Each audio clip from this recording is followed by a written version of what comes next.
Good morning and welcome back to my channel. So, I guess the past couple of days have been a little challenging, but it's to be expected. Um, I think one of my biggest struggles are a couple of things. So, I often reference my oldest son, Malykhi, because he has the most severe form of autism, and yet I'm rocking his tattoo as well. Well, um, a good morning to everybody. And I was thinking about this a little bit more in depth. So this morning was a little bit of a struggle because of Malykhi has a tendency to respond better to males. And there's times when you have situations like that.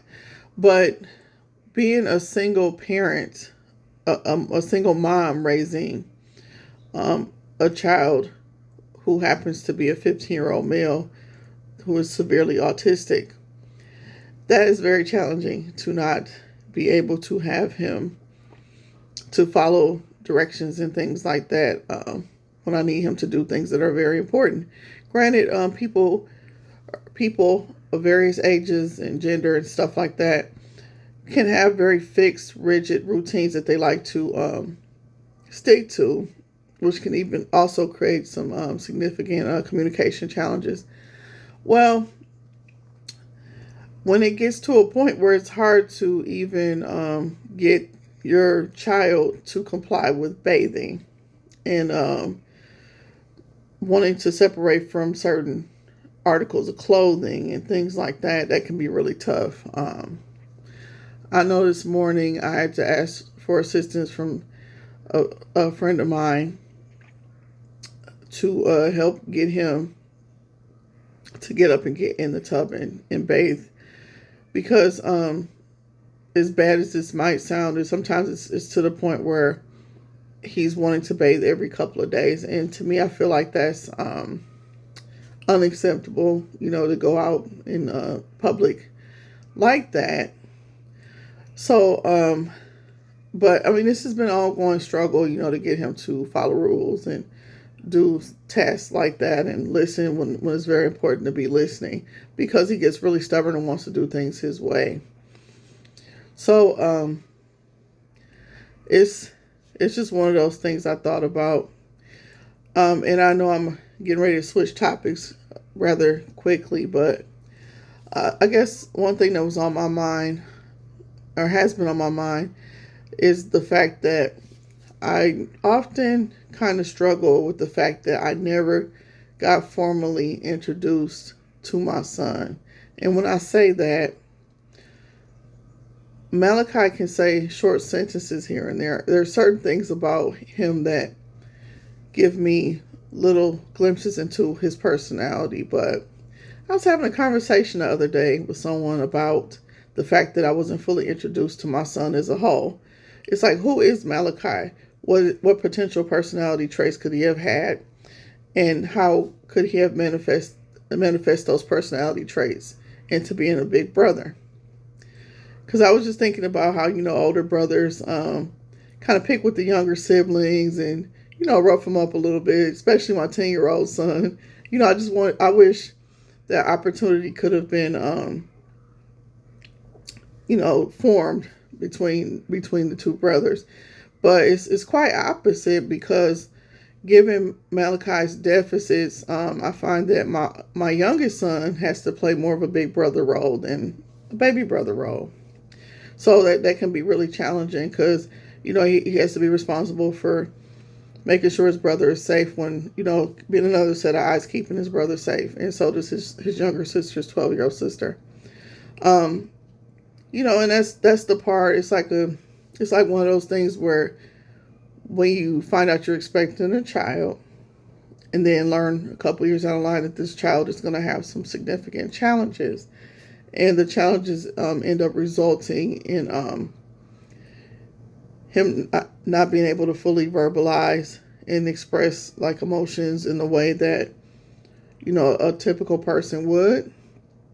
It can be hard, you know. But I things that I do know about Malykhi that I adore and I truly truly value to no end is the fact that he's able to persevere. He's able to compensate for the lack of the things that he's not able to flourish out. He's very very resilient. He's very very creative in his way of communicating, and he's making it through. He's really making it through. Granted, I've seen people with disabilities who have really really more significant challenges, more severe challenges. Malykhi is persevering. He really knows how to compensate for what he's not able to do.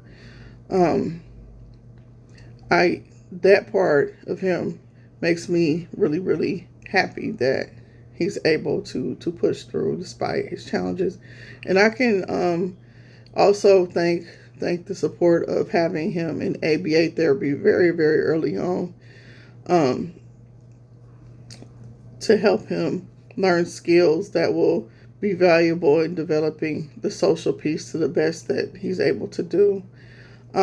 So he was in ABA therapy until he was about 6 years old, and then he did a couple years with post-intensive therapy to kind of hone in on skills that he needed as he got older.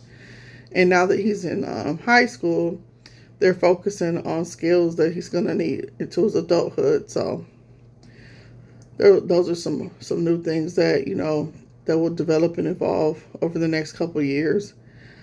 So I'm really really raising my baby boy, not that much of a baby anymore, into an adult, and I'm really really interested in seeing what these next few years will bring and how well he'll do adapting to adulthood. So I'm praying that a lot of opportunities and resources will be available to him in that process, and that I'm able to support him for as long as I'm able to support him through it.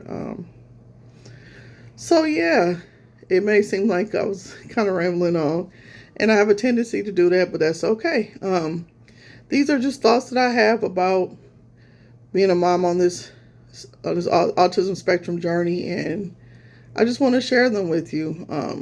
I know I'm not the only person that has these thoughts, so I like to be able to express them to you and kind of get your feedback on it. Well, with that being said, you all have a wonderful weekend. This is Friday morning for me. I've got to get ready to start my work day, and you all stay blessed.